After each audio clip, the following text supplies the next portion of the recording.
Okay, good morning, welcome everybody, and thank you to Sarah G for joining me today for this week's episode of the Social Housing Roundtable, where we're going to be discussing cannabis, enforcement, ASB, and anything and everything related to it. I'm just going to mute everyone that I can see so that we can do the introduction parts. That's down here, so let me get those muted. Fantastic. So anyone who hasn't been to the roundtables before, my name's Matthew Baird. I've been running these for a couple of years now, really.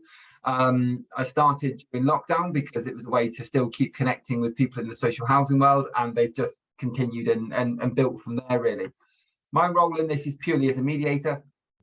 We make sure people come in. I'll be monitoring the chat function. I'll be bringing people into the conversation when they wish to. On that, there are a few ways to engage with the conversation, because we want this to be a conversation piece. I want people to come in and really, really talk. So either feel free to use the chat function if you wish. That's just at the bottom of the page. I imagine you've all used Zoom, but just in case. The other way to do it is on your reactions at the bottom. Please just feel free to raise your hand at any time. When you raise your hand, I'll be tracking that as we go through and bringing people into the conversation. If there are new people who haven't talked before, I will always give priority to those over people who've maybe made 2 or 3 comments, but you'll see how it runs. But that's not to say please make 1 comment and go quiet for the rest of this. We want as much engagement as we possibly can. Well, this whole thing is set up and built from my recruitment business. So I've been in social housing recruitment now for 10.5 years. I'm also the vice chair of the Supported Exempt Accommodation Forum in Birmingham. I'm soon to, touch wood, be going on, be a board representative for a local housing charity.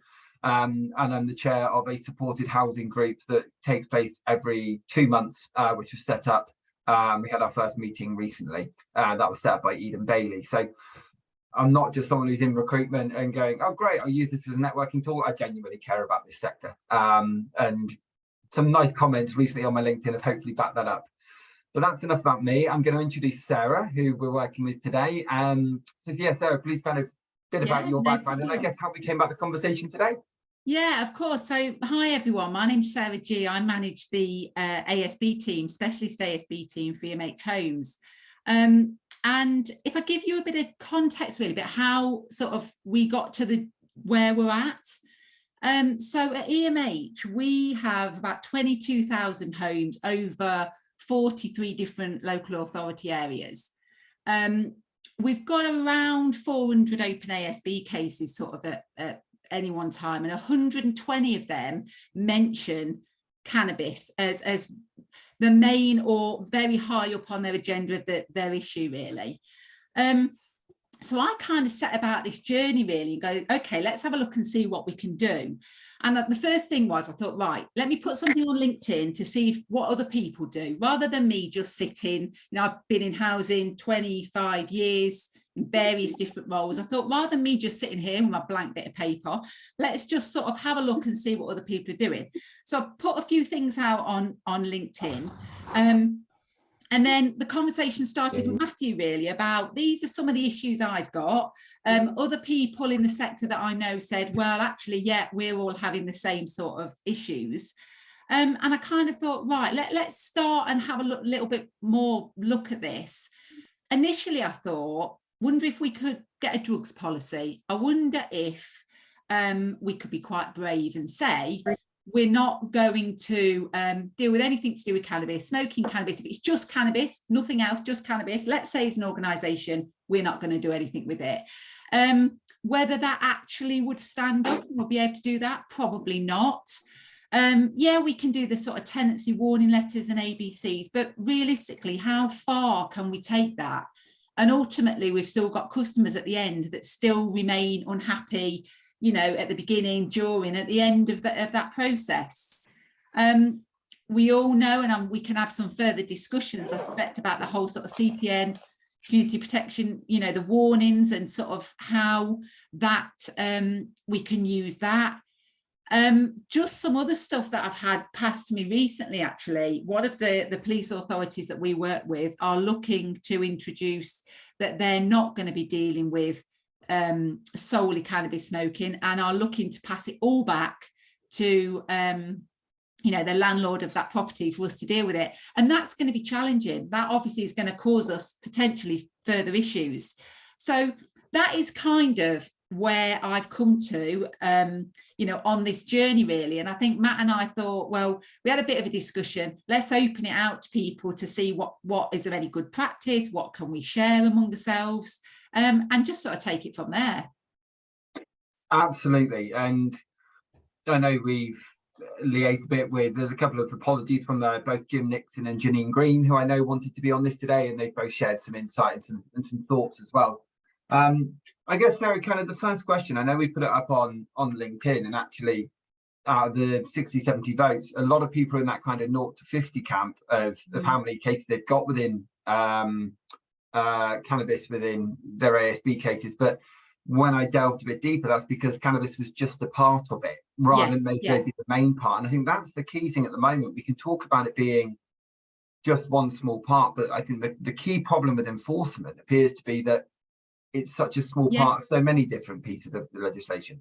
Yeah, absolutely. I mean, I was talking to an officer the other day, and they were sort of saying, well, they would concentrate on sort of, a cannabis grow, a cannabis farm, all of that kind of stuff that they would really focus on. But actually the whole sort of lower level, just somebody smoking some weed somewhere, that isn't going to be something that necessarily they're going to be dealing with. Kind of over to you with the baton. And actually, that is very, very challenging. I mean, we are going to have potentially more complaints come in. For those of us that work in this sector, we know about the Housing Ombudsman and the regulators and all those sorts of things that potentially we could have their, eyes and ears open more by what there's EMH are getting loads of complaints about this. So it's about really, collectively, what can we do to try and get a level of sort of resolution, which is going to kind of satisfy everybody. And I know we've talked a little bit about kind of innovation as well. I'm going to please, if anybody has any points, please do come onto the chat, raise your hand, or put something in the chat. We want to really get this flowing today. But I know when we talked about kind of the innovative practices and things going out there almost seems to be a bit of fear amongst a lot of the sector with trying to get ahead of this in some ways, isn't there, Sarah? Absolutely, yeah, absolutely there is. And I think, when I started to look at it, the amount of people that came forward that said, yeah, there's a problem for us. We've got loads of issues, but actually we haven't really got the solutions either. So yeah, it's a very, very challenging area. I think you've got a hand raised, haven't you? Can I see? Yeah, Ben, let me bring you in. Ben, hi Ben. Hello Matt, hello Sarah. I have, first of all, as a sort of teenager and 20-year-old, I'd be horrified to think of myself later on in life talking about cannabis in a negative way.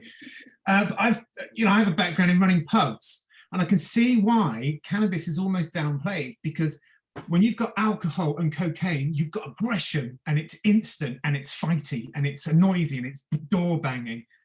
With cocaine, you get a nice, That said, we've had problems over the summer, coming out of furlough, having had 14 months off work, trying to then work from home with a neighbour who was smoking 24 hours a day round the clock. Yeah. And I'll be honest, a lot of it was me having not used Excel for 14 months, coming back to work and suddenly using that part of my brain that had been resting for that time. I found it very difficult, and as did my wife, who was working from home. Our neighbours above who had a child, this smoke was, and it was round the clock. It was 2 a.m. in the morning, 3 a.m. And it did affect our mental well-being. It also, the person that was smoking it because they were stressed, because they became shut in. So it wasn't benefiting her in any way. But it really did have an effect on asthma, on my ability to get the cognitive brain going again. It is an issue, but I think it's almost been decriminalized by the police. That said, the police were very good. This went on for over a year, and we did get the police involved at one point, and they did go around and speak, and the neighbour has moved out.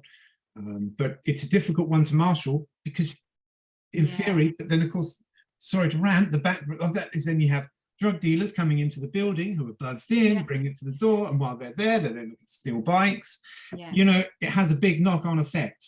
And that's I think this is the thing with ASB, and Sarah, please correct me if I'm wrong from your side of it. And this seems to be the big thing with cannabis and enforcement, because as Ben's mentioned, they're actually trying to get police to engage with something which on the grand scheme of things is so much smaller than everything else. Yeah. When we're looking at trying to get enforcement around cannabis or anything to do with it, it's looking at it as an ASB function and looking at the other knock-on effects it has. Absolutely. Such as Ben has mentioned there. Well, actually, this is a health issue. This is, who else is it affecting when building your case law? Yeah, absolutely. And I mean, that is the way, because it's not happening in isolation, is it? If you look at it, there'll be other things potentially that could be happening, as Ben said, whether it be a dealer that's coming to the door and he has other issues that are, being created. But I mean, part of me thinks that there is, it's a bit of a part of society. It happens everywhere. I think very much so. The way we're going is, you have to manage this in a sort of, collaborative approach, and you have to have, the police and other people, involved in sort of dealing with that, because, there are going to be people in one camp that say, well, it's only a bit of weed, it's only a bit of cannabis, but actually, it will be affecting some people's mental health. That it will be having a massive impact on sort of them and potentially other people that live with them as well. So, I think we need to look at it as a sort of a, bigger picture, really, rather than just that little sort of element. Yeah, when trying to get enforcement, and I know I was reading a couple of case studies earlier, and actually someone said that if I'm a housing officer and I go in and notice that somebody is vaping weed in their own property and there's no smell or anything else, I'm probably just going to have to ignore it, because trying to get anything on that is really difficult. But yet, there's still that element of that is a tenancy breach, and that is, an illegal measure. But I guess it's how you're working with people to overcome the issues that are, because you can't just, and correct me if I'm wrong, but unless it's having ongoing health issues or that smell is really permeating, you can't get an enforcement just for a smell. No, well, what we've done is we've done some unannounced visits. So that's one of the things we've done, because then you might get an officer that can smell it themselves. So that's one thing that we can do. I think managing expectations is massive, because actually a customer potentially, and I've got a couple of complaints that are ongoing at the minute where customers are saying, my neighbour's smoking weed, it's really affecting me. And actually their expectations of what we can do potentially going to far outweigh the reality, if that sort of makes sense. So that is going to be very, very difficult. And we've had other residents that have said, well, I'm moving out. They're very unhappy that they've raised their level of dissatisfaction, and they're moving out. I mean, we have had a little bit of success working with local authorities and with the police and CPNs. We haven't got delegated authority, so obviously that has a challenge. And I think if you've got organised, we have 43 different local authorities that we work with, so that has its challenges in terms of trying to talk to those people around the table, those professionals, about get into a place where you want to be. And I suppose essentially my priority is the neighbour that's complaining, but maybe the police's priority and the local authorities are going to be other things. So getting you all to a place where you are able to do something can be quite difficult. Completely agree. Christine, was that you raising your hand, or were you just agreeing with a point there? No, it was a thumb up, yeah, because I was just agreeing with the point about managing expectations, because whether we like it or not, it is everywhere now. It is young people in particular, and I've got teenage sons, so I know this. They will smoke weed rather than drink alcohol, because alcohol is more dangerous, they see, because if you're out in public you can get in a scrap. And going what Ben was saying about running pubs, exactly that. Alcohol and cocaine is dangerous for young people. Cannabis is very dangerous for young people, so don't get me wrong, but the point I'm making is the generation coming through, there is a lot more of it about. And just in response, so managing expectations is really important, and it is really difficult as a housing provider, unless you have a zero drug policy, to take enforcement action, because the police have decriminalised it. In fact, because it's not illegal to smoke weed, is it? It's illegal to deal it. It's illegal to be in possession of a certain amount. But if you're smoking a ready rolled spliff, I don't think that's illegal. Yeah, and that's where the problem is. Exactly there is where so many of the problems lay. And how are you meant to? And like I said, there's an element there of common sense, and as you say, there's also that difference between the private rented sector, or the private house owners, and social housing. If people owning their own homes on a nice estate somewhere are out having a couple of spliffs in the back garden, no one's going to say a word, and it's going to be absolutely fine. But yet you go to some more impoverished areas and suddenly it's a massive issue in itself. I'm going to Tom, I'll bring you in a moment, then Ben, and I'm just going to go through some of the comments on the chat. Rianne, Met Police are using ASB warnings and have a yellow slip book. We've been given the opportunity to issue these on behalf of the police in situations such as this across the South London area. Rianne, I'd love to bring you in to find out a bit more about what the yellow slip book is. And we struggle to sleep. You're working at 2 a.m. and smell of weed coming through the window. And therefore, that is part of a wider ASB complaint. And that's how you can get enforcement. Chan, we have many reports of cannabis use without the other elements that are usually involved in ASB cases. So that's interesting because, and Sarah, I think this brings back to what you're mentioning before. Tom, we are a leaseholder, one of 3 out of 69 flats, and we've had to sell up as the constant smell of cannabis is overpowering. It seeps straight into our flat all day, every day. We've had no action from the HA or the police, are basically being forced to move and sell at a huge loss. Thankfully, we exchanged last week. Someone has put up with it much longer. So Tom, I'll bring you in on that in a moment. And Gemma, very challenging, proving without doubt the source of smell in communal areas, confirming it is in the distinct smell of cannabis. Customers reporting. Agree, managing expectations is very important. How responsive you are to reports, and then if you do validate what powers you actually have. I'll carry on through in a moment, but Tom, on that then, so how was it dealt with from a housing association perspective, and what did you feel what more do you feel could have been done? Tom? Yeah, sorry, there you go. Yeah, from our perspective, it's I've got no problem with somebody having the occasional joint and doing what they want to do, but the issue is that as soon as you walk into our block of flats, it hits you like a wall, and then you go up into your house and you open the door, and we've got the air blockers around the doors and the windows, and constantly in our own home, the smell is so strong. It's not just like it used to be all the years ago. I don't know what they're smoking, but it seems to be 10 times stronger. And then my partner works from home, and she's been suffering from nausea from it and from headaches because of it's that overpowering, even behind closed doors.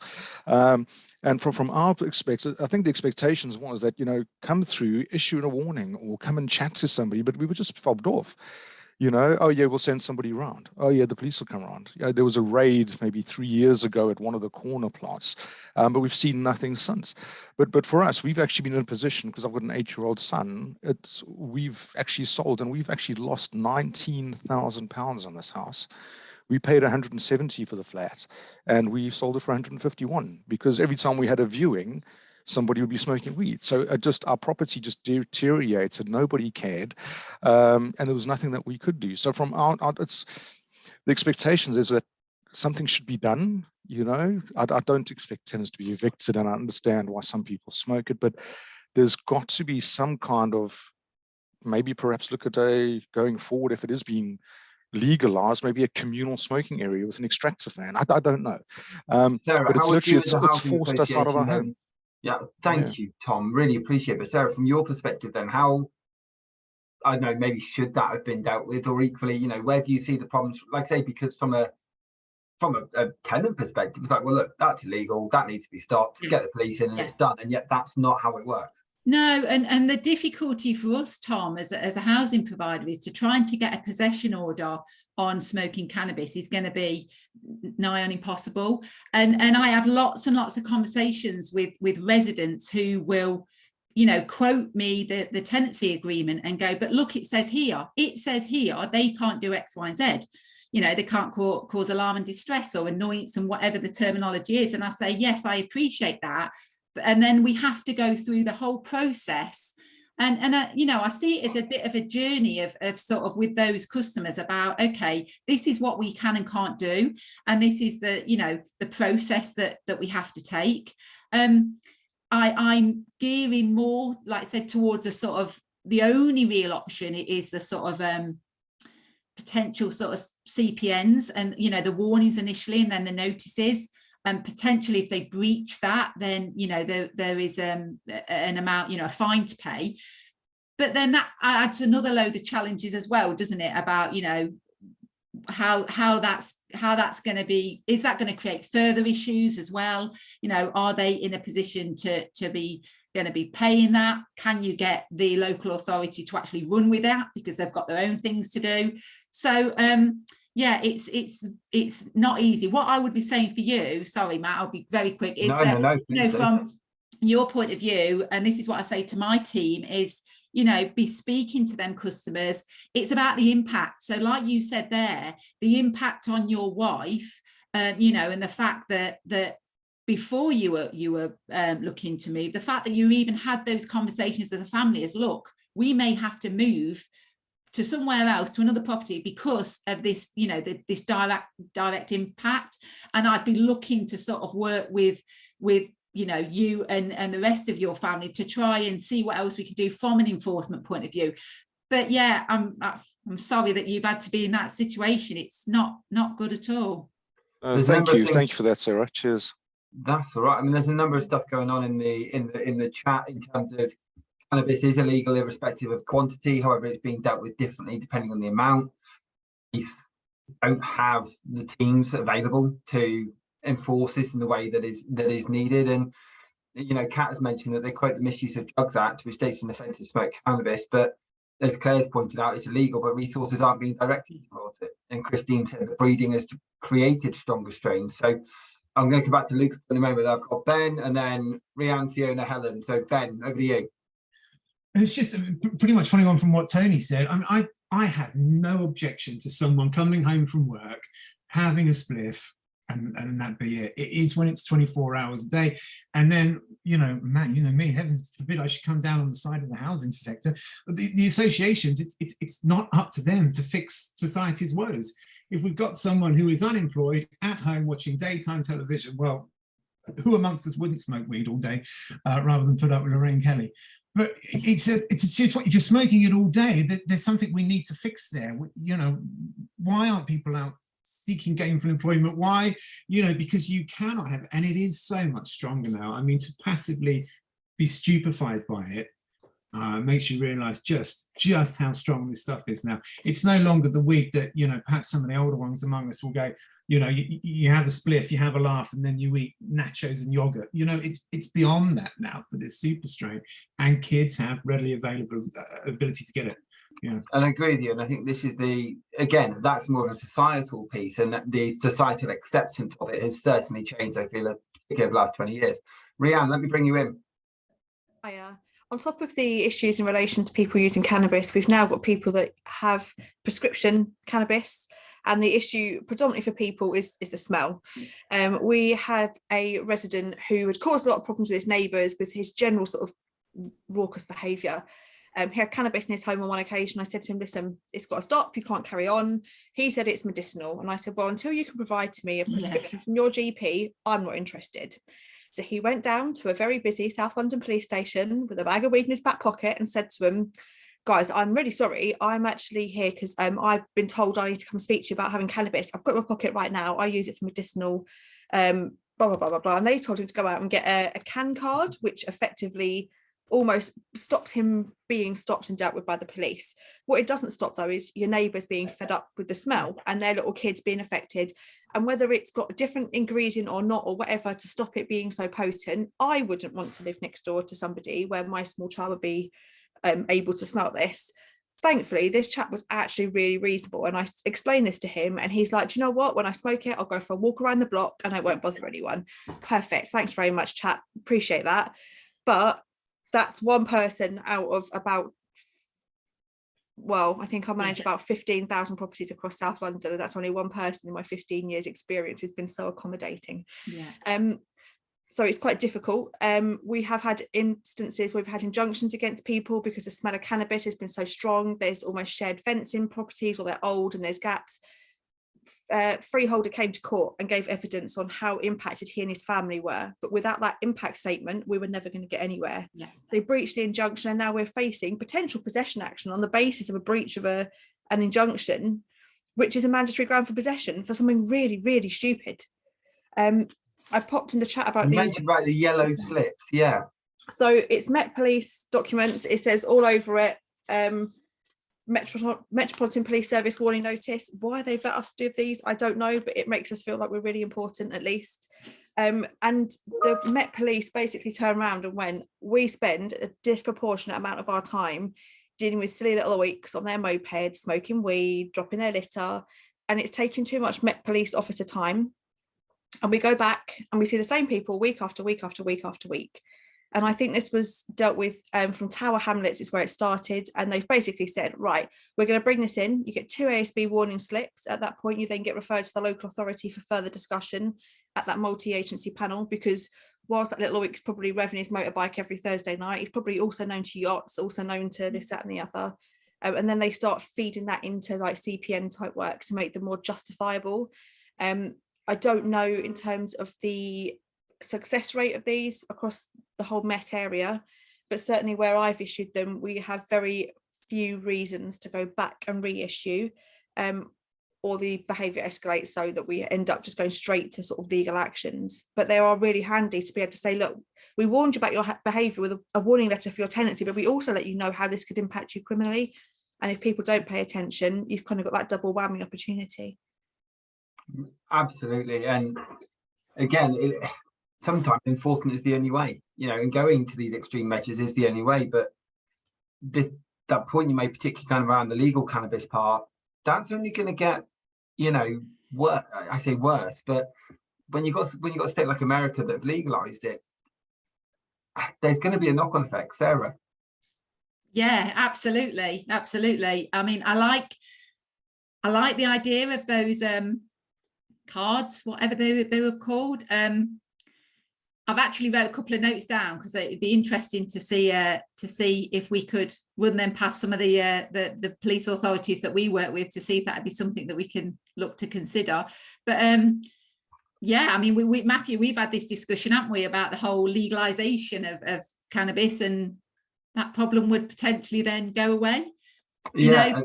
Some bits would be exacerbated, in some parts it would be it'd be much worse. And you know, as Rianne mentioned on a couple of things there, the level you have to go to try and actually get enforcement is huge.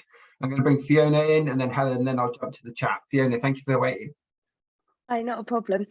So yeah, I just wanted to kind of give a bit of information. So I'm the antisocial behaviour manager at A2 Dominion Housing, and like all the other housing providers, we have real issue with reports of cannabis smoke, and it's something that we're actually looking to implement a dedicated cannabis strategy. So it's still kind of in draft process at the moment, and we recognise that we can't have a blanket policy because we can't always take enforcement. So instead, we're going to be looking at cases on more of an individual basis. So if it's a one-off incident or the perpetrator can't be identified, then that's really something we're not going to be able to take action on. But if it is something that's persistent and it's really having an impact on the people complaining to us, then it is something that we need to work on a little bit more. And it might be a case of trying to understand why it's impacting them. You know, do they just have an issue with it because it's illegal and they don't agree with it? Is it the smell that's affecting them? Is it having health implications, and kind of tailoring our approach based on that? But also, as well as kind of potential enforcement, working really closely with a lot of our local authorities, and yeah, absolutely, some are so much better than others, but looking at what support we can put in place for the person who's smoking cannabis. You know, do they need some employment advice to kind of get them back into work and give them something to do? Do they need some health advice? Do we need to refer them to Frank and Cannabis Anonymous and places like that? We're also looking at launching a tenant emotional wellbeing service, so looking at whether or not we can refer both the complainants and the perpetrators to that service and give them the support. Could come down to things like looking at putting air purifiers in properties where complainants are being really affected, looking at getting our property surveyors out if there's issues with shared ventilation and things like that. So it's just really, it shouldn't be just down to us, but we recognise that other areas are completely under-resourced as well, and we can't just then sit back and say, well, no, sorry, we can't do anything. As I say, we've had great success in some areas with the local authorities and environmental health issuing the CPWs and CPNs, and on that basis they go on, it's a noxious substance rather than a cannabis smoke, so we don't have to have the same level of proof with those. And again, we found that's really effective. And then look at offering an acceptable behaviour contract alongside that CPW that the local authorities issued. Does that work for you? Because I know CPNs have been one of these things that haven't really taken off in the way that I think people hoped they would. And yet, as you say, with use of terminology, noxious or harmful substance, whatever it will be, rather than it being cannabis, people seem to be getting more victory if they're engaging with a local authority that is working with them. And I know it's more difficult for those working across multiple local authorities, but is it working for you? In some areas it works really well. I found that some local authorities are very quick to serve a CPW, but then aren't really willing to progress it to a CPN, and that makes it quite ineffective. But the areas where they have gone ahead with the CPN, then it has been really effective. And I just find having that joint approach with them, that we go out, we do joint visits, we do the ABC alongside it, so they understand that there's the tenancy issue. We make them very aware that we've notified the police about it as well, and just kind of try to target it from all sides, really. And the other thing I just wanted to mention, because I saw there'd been a couple of comments about it as well with the CAN cards, and I know Rhiannon mentioned about this as well. Cannabis will only be prescribed in an oil or a gummy form, so it can't be used as a defence for cannabis smoke. So if someone tries to give that medical defence and says, well, I've got a CAN card, we will not accept that, because there are ways that they can take that cannabis without it having the knock-on impact on neighbours. That's really interesting, thank you. On the chat, Luke had mentioned in relation to enforcement and cannabis, but slightly coming away, when you have a bad drug issue within the community and cannabis is on the lower end, how do you balance in enforcing clients to use it, but also trying to weed out the heavier drugs? I will come back to that, Luke, because it's a continuation point. Andrea's lived in social housing, neighbours smoke weed, reported, it's taken 6 months, reported to the police. That wasn't helping. She's an ex-housing officer herself, daily issue. Safian, sorry if I've absolutely butchered your name, I'm really sorry. We advise our tenants to report the police to act as a joint approach and visit. Norfolk Constabulary issued a Section 8 on the basis of the Misuse of Drugs Act 71. From a housing perspective, we will issue them a warning letter as they have breached the tenancy condition and refer them to CGL if they're willing to work with us. Further enforcement action will be taken if the issue continues. As mentioned, it's prescription cannabis used in the form of oil rather than weed or smoke, which what Fiona's just mentioned there as well. And Tom has mentioned there that we don't want to cause more confrontation. You have strong words, but it can be fobbed off and scary. So it sounds like it needs something like that in Thames Valley. As a leaseholder, something like an air purifier, I would imagine would have to be at our cost though. I don't know where that one would sit. And Sarah said, I definitely agree the wording is really important for the CPN and W. Helen, thank you for being patient. Let me bring you in. Hi guys. Good to meet you all. Thanks, Sarah. Thanks, Matt. So this is my first time of joining you guys on the chat here. Really interesting conversations. I'm coming in from quite an interesting angle, actually. I work within with the housing sector, as well as I work with the police and local government in digital transformation. I, however, from a personal point of view, am a shared ownership tenant with a rather large housing organisation in the Northwest. And we, for over a year now, have had personal issues with cannabis with another neighbour who is also a tenant with the same organisation. So we live on a new estate, and as we all know, these new estates that are built, the builders have got to give up a share to, share for shared ownership. So there's a real mix of places, and I think that it's a great idea on paper. I think the bottom line is it does actually come with some challenges, and it's really how all of those agencies can collaborate together to get something in place. I mean, having gone through, I'm hearing the stories kind of thing, and almost it's for me personally, there is a little bit of therapy actually going on here as well, because, you know, it is a real problem. It's happening everywhere. I understand that, you know, the issues around cannabis can be very small, or the other end of the scale, massive. They can be, I think you're very, very lucky with having a neighbour that will say, oh, sorry about that, I'll go, you know, somewhere else, you know, blah, blah, blah. I think there's a larger proportion that where that's happening, there are other underlying issues that they may be facing, etc. And it does very easily start to escalate into other behaviour, which is then for law enforcement, etc. And I completely understand the frustration, both from the police side of things and the housing perspective as well, in trying to enforce these things. And with budgets being, you know, squashed all the time, police forces, there not being enough people, yes, of course, I mean, it's not surprising that they don't have the manpower or the hours to be dealing with every single person that might actually smoke a joint or something of an evening. But as I say, these cases are sometimes very small and sometimes a much bigger issue and a much bigger, wider issue.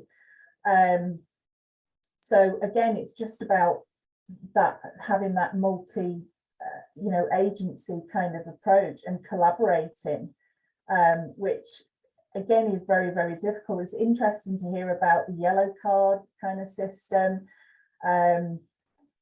I, you know, have a personal as well as a professional, you know, opinion in terms of how this is all kind of molded into one. Do you know what I mean? We're hearing people where it's really, really strongly affecting their lives, and with people working more and more from home, which I don't see changing. In that, you know, it's here to stay, and it will get bigger. So our homes are now our workplaces, and so if you're faced with those kind of issues around you in a neighbourhood, you know, there are, yeah, the picture can be huge, and it escalates and escalates, you know, and of course, you know, we can all go follow the system through which is available to us, to the point where you try for mediation, you know, all these kind of routes. Invariably, I think the majority, perhaps, of those perpetrators of that are not of the mindset that they want to talk and meet in the middle somewhere. And actually, that's a very similar point to what Laura Wood just made in the comment, who I believe is with us from Bromford, and said that the issue with dealing with this, just based on the impact of others, is if the other people impacted decide to move, new tenants may be impacted differently. Yeah. This would essentially change the way the person using the cannabis would be dealt with, essentially moving the goalpost. I absolutely agree that the impact on others needs to be considered. However, we need to find a resolution enforcement that's there for all. There needs to be a common sense approach to it. If it's a one-off, but if they've been warned and continue to smoke, we need to be able to enforce action. And I guess that Helen, you know, that is, I imagine particularly, you know, both Helen, Sarah and others in here who are having to kind of enforce this in different ways. That's one of the big challenges, is there isn't a one size fits all in this. And as Helen's mentioned, that piece around working from home is huge, because if your offices stank of weed back in 5 years ago, that'd be dealt with in no time at all. Mm. I think Absolutely. the other, well, sorry, Sarah, I was just about to say, for I mean, I guess I'm a real representative here of somebody who is a shared ownership tenant. Do you know what I mean?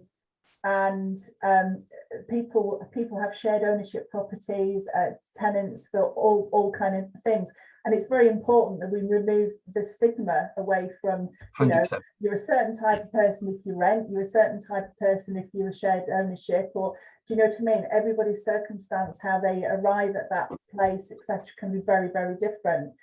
It doesn't mean that they're they're bad people and we should look at them that way.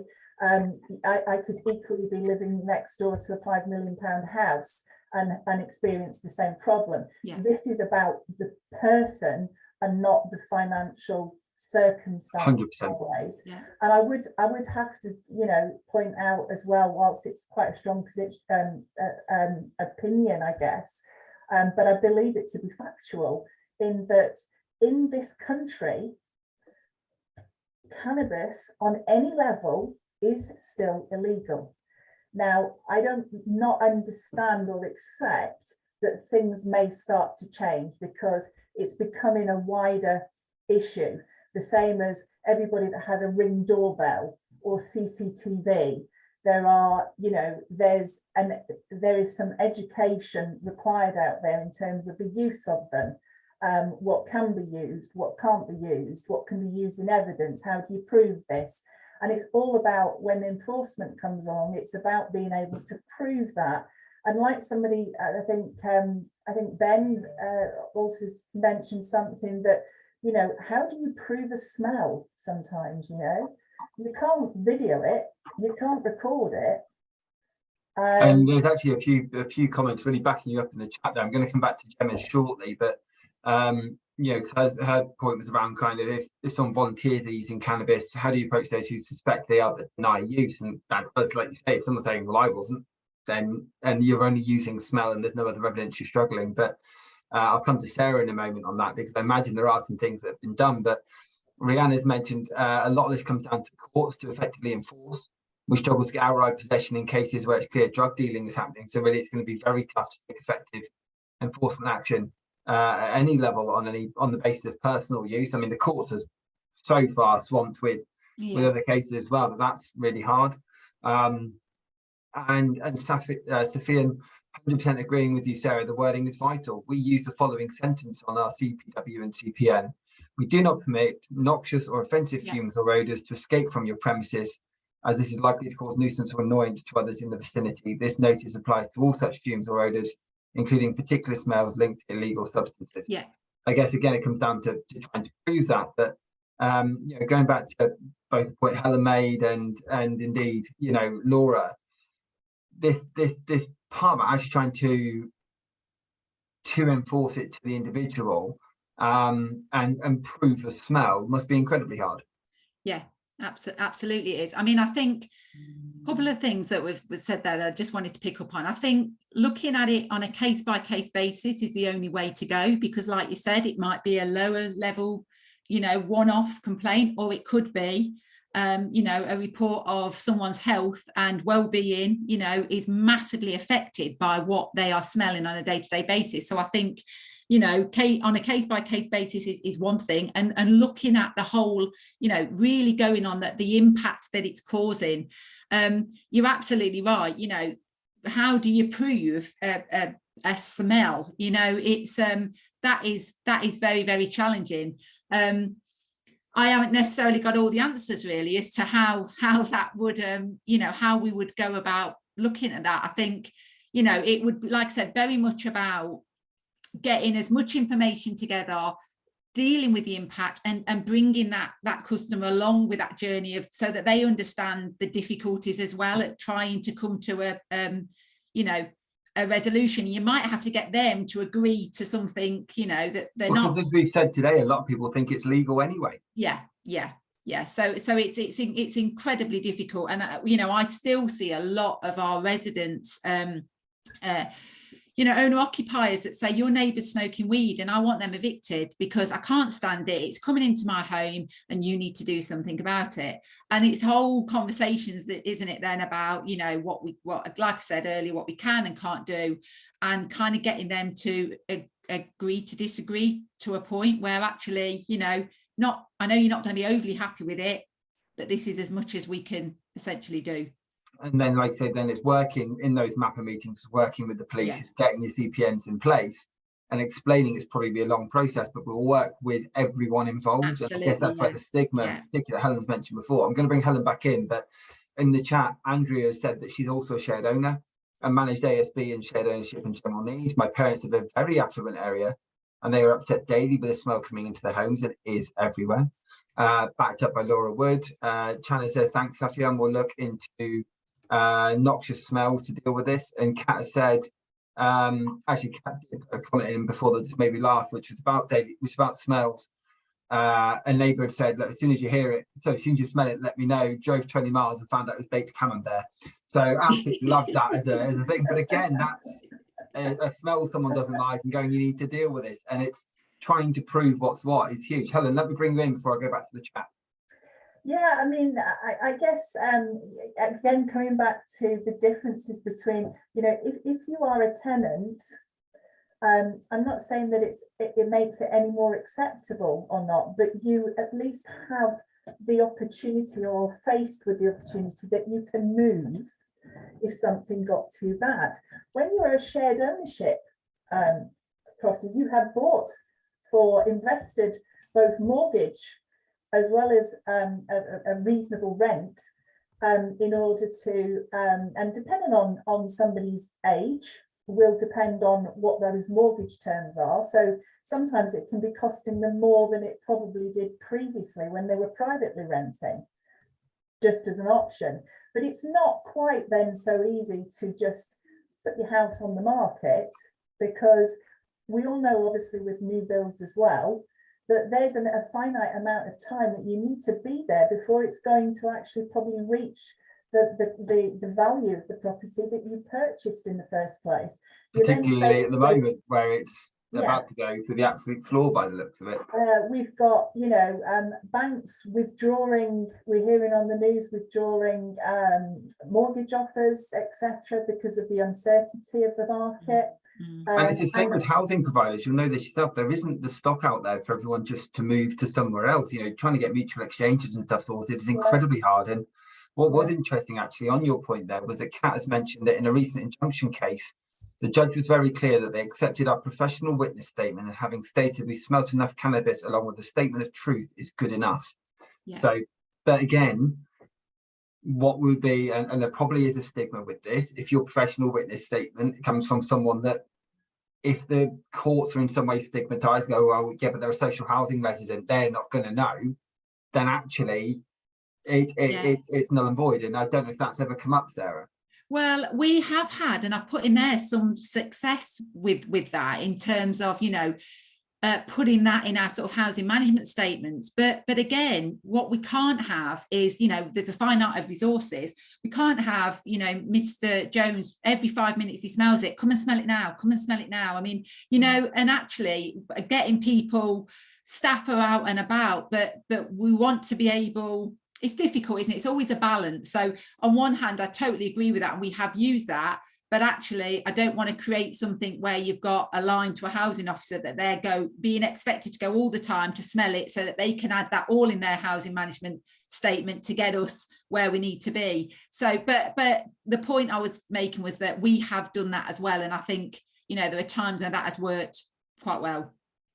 And you know, it's a difficult one, isn't it? Because you need to be able to be available to do those things. But your housing officers only have a finite amount of time for the size of the patches they've got as well. And I know we've discussed this on some of the roundtables before, with some of the patch sizes that some of the housing providers have now, that's not going to be possible at all. If you've got a patch of 2,000-3,000 properties, you can't do it. We and our staff have very large patch sizes, and we had an incident actually where we've got an older gentleman who's so massively being affected. I think there were other issues going on in his life. He's lonely as well, and, you know, lots of other things. And he was contacting the officer. She made the journey to get there, and when she got there, he said, "You're too late. The smell's gone." It's, you know, and there's all those sorts of things as well that are going on, you know, for people, which I think potentially, with where we are, sort of with all what else is going on in the world in terms of, you know, the country with cost of living, and that's all going to have an impact on how people live. You know, it's going to be a very interesting time, I would say. It absolutely is. Andrew has mentioned there, I think very much like ASB, one verbal warning, one written warning, then breach letter and escalation onwards. Like, he's obviously meant, you know, the approach is better than the rest of it. I think the problem is, and please correct me if I'm wrong, Helen, Sarah, anybody else, is that doesn't work with weed. Like, in terms, you can't just go verbal warning, written warning, right, you're out, because the level of proof required is so much more intense, and actually trying to get those multi-agency meetings around it is so much more difficult. Yeah, absolutely. And I think, you know, in a normal sort of possession case, a court, you've got to have a huge amount of evidence to be successful in that. And actually, some of the cases that we've got at the minute, you know, we just are not at that threshold.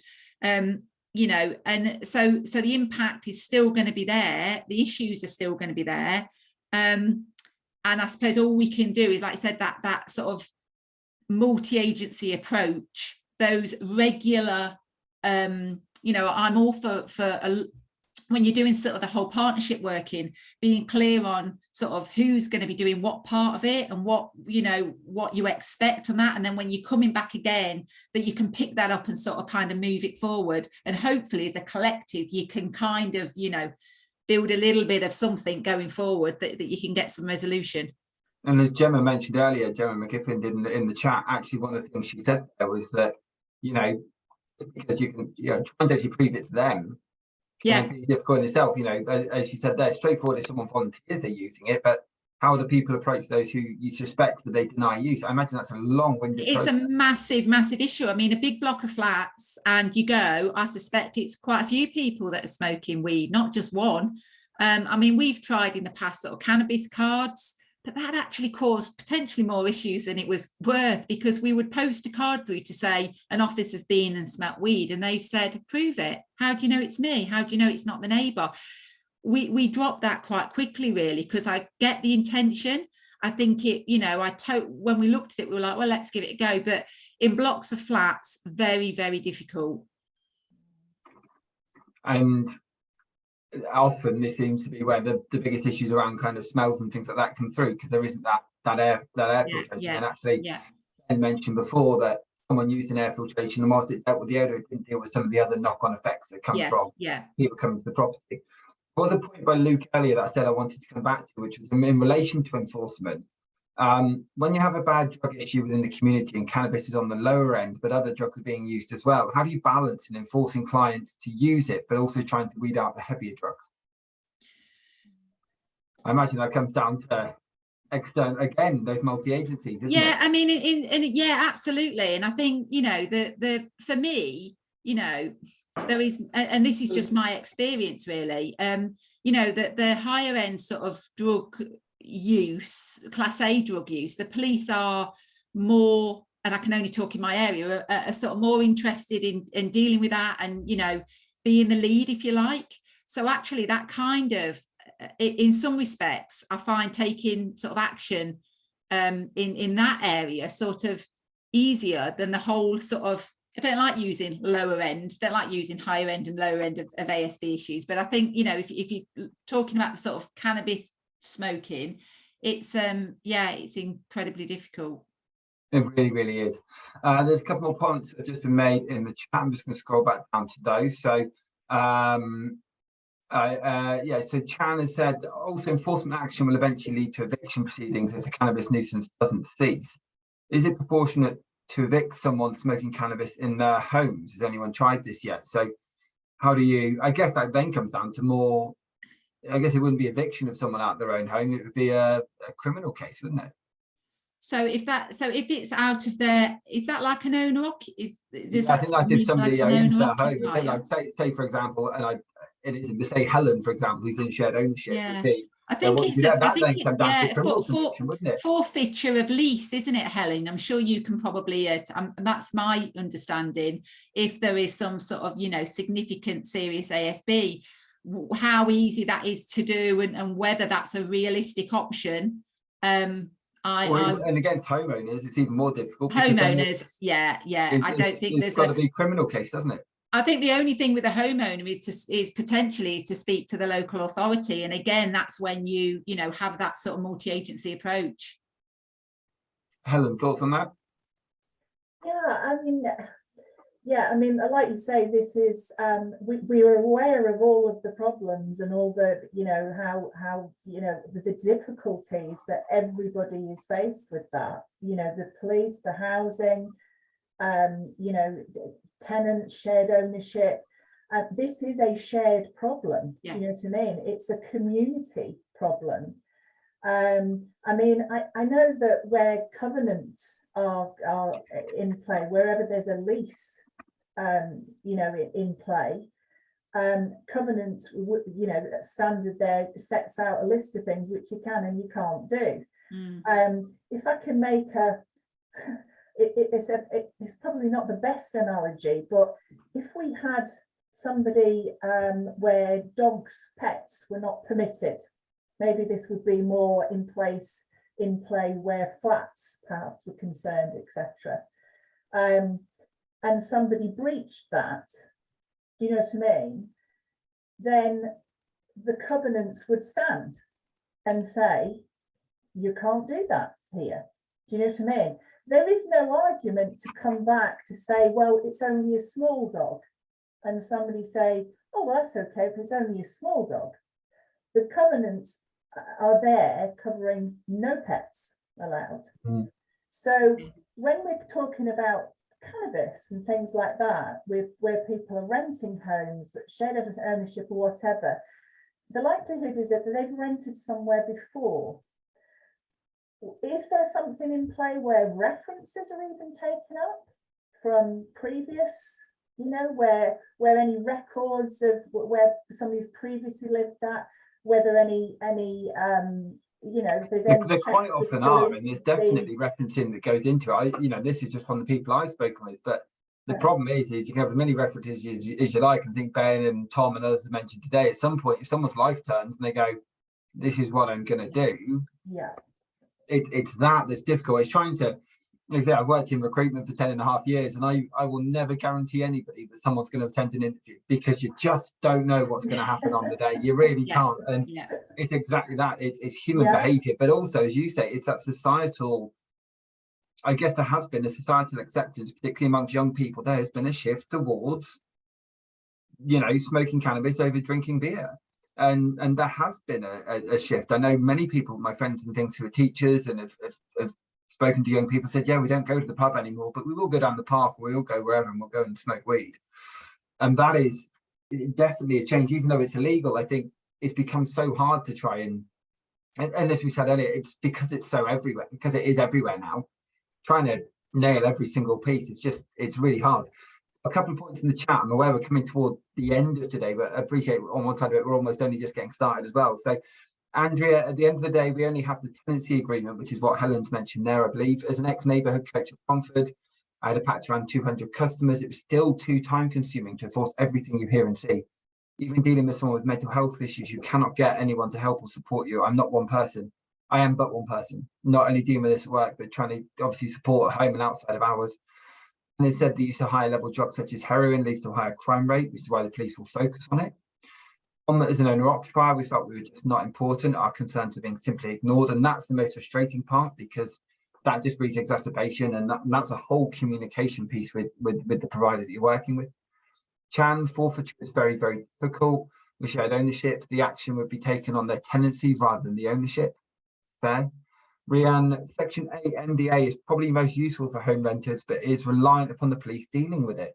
Probably best pushed by a community trigger. So again, it's that, I think what's incredibly clear is if we're not working collaboratively together, we're never going to get this fixed. And Sarah, I've had real difficulties as a local councillor with persuading either a housing association landlord or the council's environmental health team to take concerns about cannabis smell seriously. They've batted issues between them to the police, while the tenants' children suffer resulting health problems. And before I run some of the rest, Sarah, I know this is a point you and I have discussed, and I've seen it come up on Twitter. It's who's taking ownership. Yeah, because someone somewhere has to be that central owner, and that's where it becomes very difficult, because for a housing association or the people on the ground in ASB, if they're going, well, it's just weed and I can't prove it, all I can do is pass it to the police. And then if police are going, well, we can't do anything with it, it becomes an incredibly long process. But the tenant at the centre of it all is going, what about me? What's actually happening? Yeah, and it will have an impact on the health service and other really stretched services out there anyway.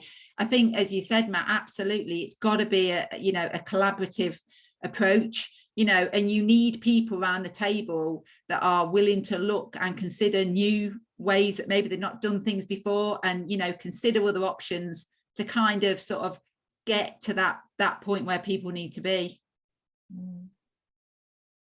Couldn't agree more. And I was actually reminded of a point I was going to bring up today, which is when it comes to cannabis smoking and when it comes to enforcement, we need to remember there are two elements to cannabis smoking.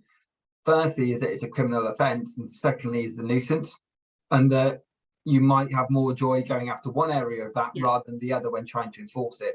And it doesn't always need to be professionally witnessed. There are toolkits available for using CPWs, using CPNs, and again that comes to building those relationships with the local authorities that you're working across or in partnership with, to really kind of go, right, well, which way are we going to try and attack this to try and come up with a resolution? Yeah, absolutely. You need those partnerships, those strong partnerships, especially in organisations similar to ours, where you've got, you know, a lot of different local authorities. Police officers are there 1 minute and then they've moved. So for my teams, I say to them, it's really, really important you know who those key people are, and you've got those relationships that you can ring them and go, look, I'm not sure we're getting anywhere with this, or, you know, have them open and frank conversations about how you can move things forward. And if that person leaves, it's knowing who the next person is to talk. Absolutely, getting those relationships in early. Relationship building is becoming absolutely key, and never more so than now. Sarah, thank you so much for today. A couple of shout outs. Obviously, Sarah, massive thank you to you for bringing this to the table and for everything today. I've obviously mentioned Jean Green a couple of times. She has got a course coming up, which I will send the link round to. I'll just put it in the chat now if anyone wants to sign up. And this is where I now can't find it, because obviously this is how my brain works, but that is about a training course on this subject. It's in October. There's a few spaces left, and it's about cannabis smoking in residential areas. Not necessarily just about social housing, but it's more in terms of legislation and where that sits. I'll put it in the chat now, but equally feel free to, you know, I'll share that round. But mainly thank you everyone who could come today. I think it's been a really, really interesting discussion. It's clear we all need to work in partnership, and I think for those who are either tenants or shared ownership or those affected, it's about understanding, okay, well, if who else is my housing association speaking with, who are my local authority contacts, who is my police contact, how can I make sure everyone is working together, because someone's got to bring those together, and it shouldn't be on you. I'm not saying that at all, but someone's got to be doing it, and if there's something you can do to help facilitate that, then all the better. But yes, thank you everyone for coming today. Next week's roundtable, this is a weekly roundtable I run. It's every single Tuesday at 11 AM. Apart from after a bank holiday, we've done one every single week of the year this year. I can't begin to tell you how much time it actually takes up that I was surprised at, but I love it. So I'm not going to keep running. And as I say, it is backed up by my recruitment business. So if anyone does need recruitment support, the reason this is free is because of, you know, some of the people in this room who work with me on a recruitment basis. So do please reach out. Next week's, we've got Lara Oya-Daly with us. For those who don't know Lara, she is Vice President at the moment of the CIH. She's about to become President, and her presidential campaign is going to be on anti-racism in the boardroom. As ever, racism is still, unfortunately, a part of every sector of society. It certainly still is affluent in housing. And there's a piece where we believe if we can get anti-racism in the boardroom, that will filter down through organisations. So she's going to be talking about her presidential campaign and what that looks like. So you are welcome to all join. Just search for the Social Housing Roundtable LinkedIn group, or I think I've emailed you all with the link to the sign up. The words are gone, but anyway, you can find it there. But thank you everybody for reaching out. Thank you everyone who could come today, and look forward to seeing you all soon. Cheers. Thanks, Matt. Take care. Bye. Bye.